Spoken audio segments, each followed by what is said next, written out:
काजी फैज यूसुफ के लिए मैंने पिटीशन दायर की थी।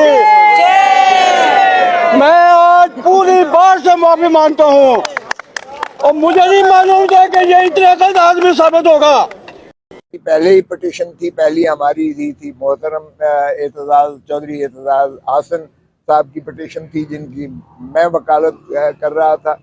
वो आज जो है आज पाए तकमील को पहुंची, जो है उसकी समाअत मुकम्मल हो गई।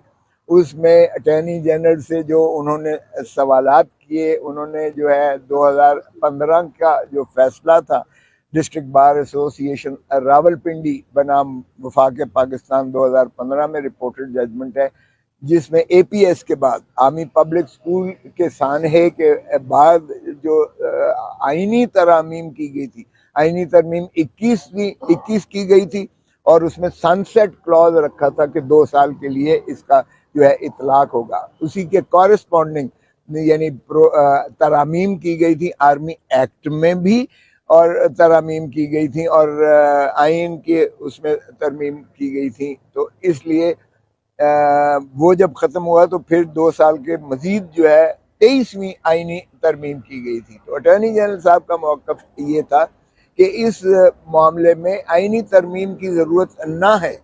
चुनाचे जब आर्टिकल 8 को पढ़ा गया, आर्टिकल 8 को बेंच ने कहा कि आप ज़रा इसका दोबारा पढ़िए तो सही। उसकी अगरचे आर्टिकल वो जो 2015 सुप्रीम कोर्ट थी उसके उन्होंने पैराग्राफ 3 पैराग्राफ पढ़े थे, 161 से लेके 165 तक पढ़े गए। उसमें भी उन्होंने कहा डिस्टिंक्शन देखिएगा, अगर वो टेररिस्ट ऑर्गेनाइजेशन से हों तो जज साहब चीफ जस्टिस सीनियर जज साहब जो सरबराही कर रहे थे उन्होंने इस्तफसार किया कि क्या वो पाकिस्तानी थे जिन लोगों ने हमला किया था। तो अटॉर्नी जनरल, वो तो सबको पता है कि वो हमसाया मुल्क अफगानिस्तान से आए हुए थे दहशतगर्द, जिन्होंने कुछ मारे भी गए और कुछ जो है जिन्हें क्लेम भी किया। तो वो तो सारी जो है हर एक को पता है कि वो दहशतगर्द तंजीम थी जो बैरून मुल्क से आए थे, जो पाकिस्तानी शहरी नहीं थे।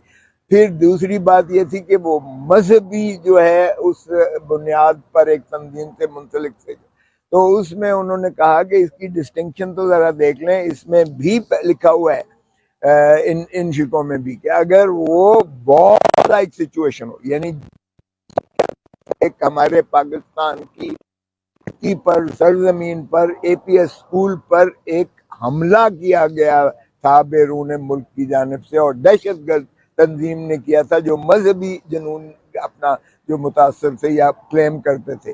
अगर उसमें उन्होंने कहा कि जी पाकिस्तानी शहरियों ने भी, इनकी कुछ लोगों ने, यहाँ के शहरियों ने भी मुआवनत की थी। बाहर के जब आर्टिकल 8 उन्होंने कहा कि आप इसको पढ़िएगा तो उसमें भी आर्टिकल 8 में भी बड़ा वाज़ेह था कि बुनियादी हकूक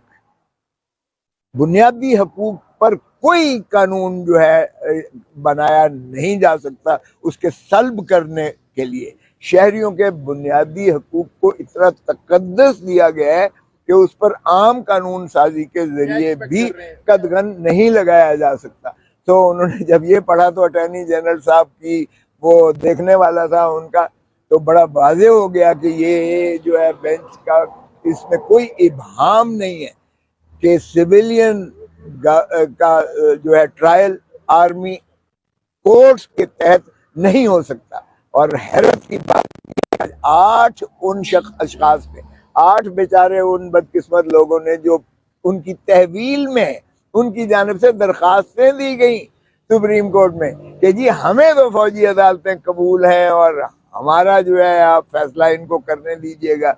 और पता ये चला कि उनके साथ कोई वादे वहीद किए गए हैं कि जी अगर आप कर लेंगे तो आपको या बरी कर देंगे या जो आप गुजार चुके हैं उसी पर आपको मुखलसी हो जाएगी।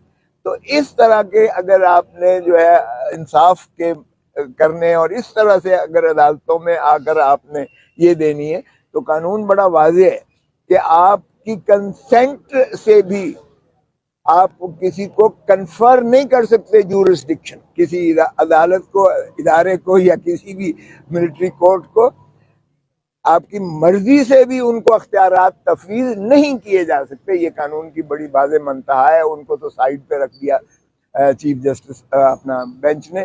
تو اس لیے مجھے کبھی امید ہے انشاءاللہ کہ یہ جو ہے ہماری پٹیشن ان کی پذیرائی ہوگی، کامیاب ہوں گی، ایکسیپٹ ہوں گی، الاؤ ہوں گی. اور یہ جو ملٹری کورٹس نے جو گرفتار کر رکھے ہیں ان کو بھی مخلصی مل جائے گی، وہ عام عدالتوں میں جائیں گے. مخلصی کا مطلب یہ نہیں ہے کہ وہ بری متصور ہوں گے. مخلصی کا مطلب یہ ہے کہ سویلینز کا ٹرائل سول کورٹس ہی کریں گی، جو عام عدالتیں ہیں اس کو کریں گی. ملٹری کورٹس ختم کر دی جائیں گی انشاءاللہ. مجھے کبھی امید ہے. اور اس سے ایک خوف کی فضا جو عوام پر ہے، پاکستان کی عوام پر، وہ ڈسپیل ہو جائے گی، زائل ہو جائے گی. عوام ہمیشہ